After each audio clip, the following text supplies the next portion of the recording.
Yes, on your already talking.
For social media.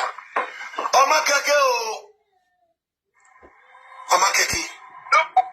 can imagine.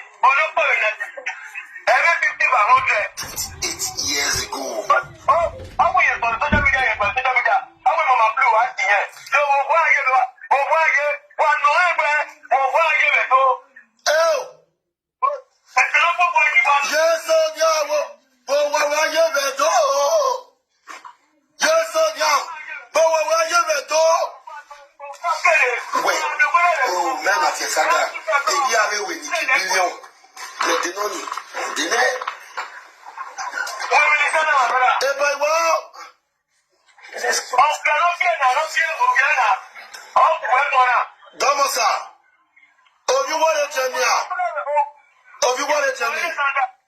Sandra.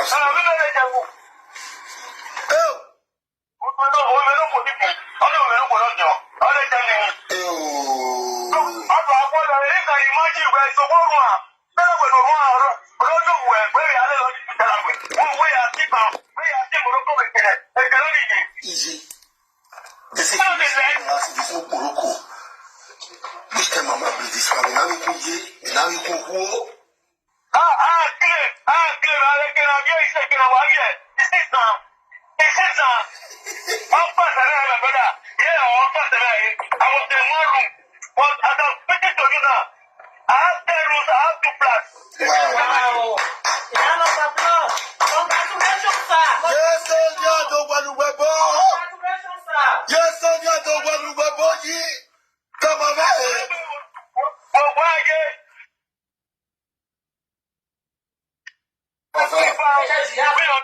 See twins.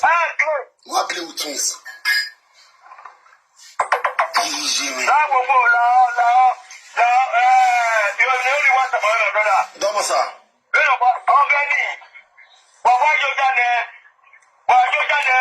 You come to beg your mama. On a table, no giving there. On a super give your family. Oh, we have one.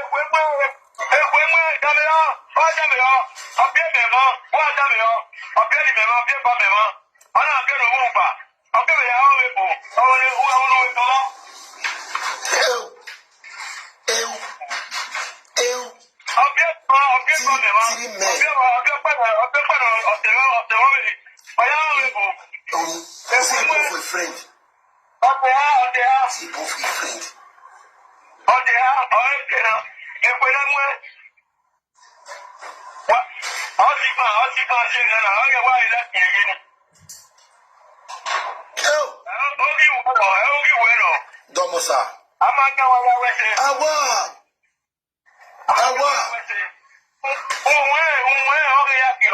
Domosa. Oh, we have one.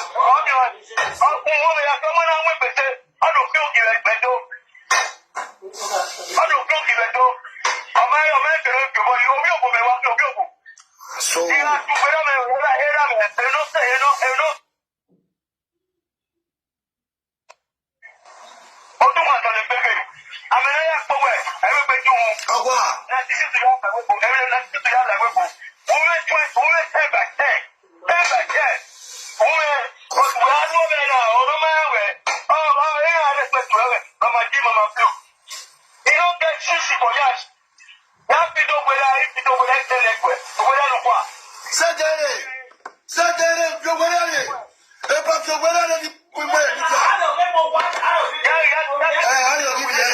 This is a father standing up for children. If I have your give way, you have your give way, Papa, if you're your way, I bet your way.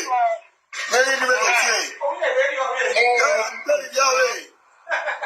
Don't say, your Papa, let's see. Don't say.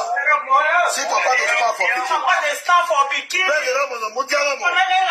Pẹ̀lú àwọn ọ̀rọ̀ I love the papa and mama here when mama will born you. Mama will born you. One look for you. I want to be starting away from everything back here. Yes, everybody. For not your Sunday, I will send you the video. Kaka boy, don't get mad to the webo. Only young man be. The journey. Popular worldwide. I don't know marry. Wait, it's okay, but I can't be man. Mama go ever. Well, no, Chinese, about made. Oh, yeah, what? More boy, no getting up on the webo. If I see you 10 minutes in now. It's out. That's a boy. You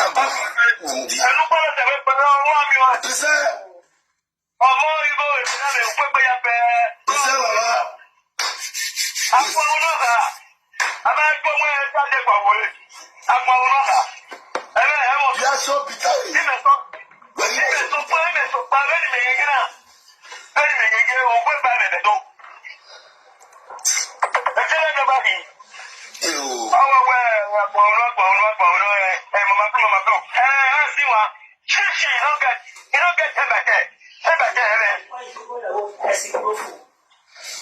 Where's the daddy?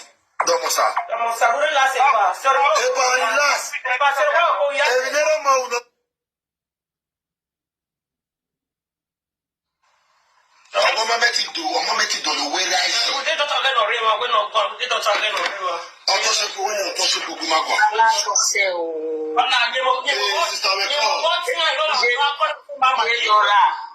Where is supporting that here, that one.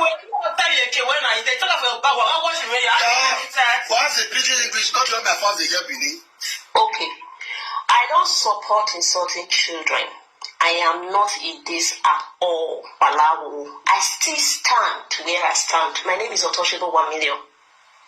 I am not part of this. When it comes to children, I respect them, especially special child. And even on that live video today, I commented on the saga or whatever where Mommy Lawu CVA. So guys, please, I might be in your platform. I cannot control you. She's just like a mother to me. I don't control her. Even if I tell her something, that's Mommy Blue for you. So guys, please, I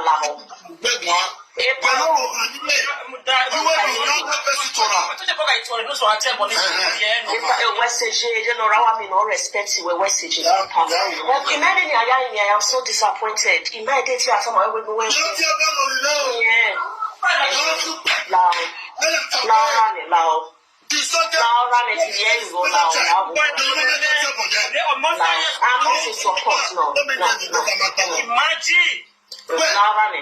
Okay, money, no. Especially that child, first your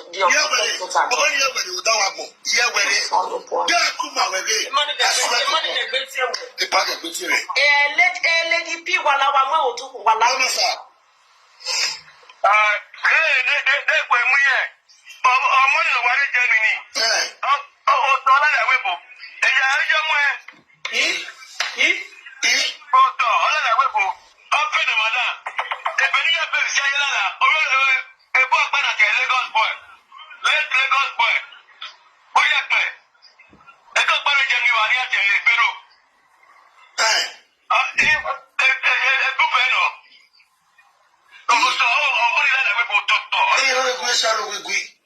You're going to come on.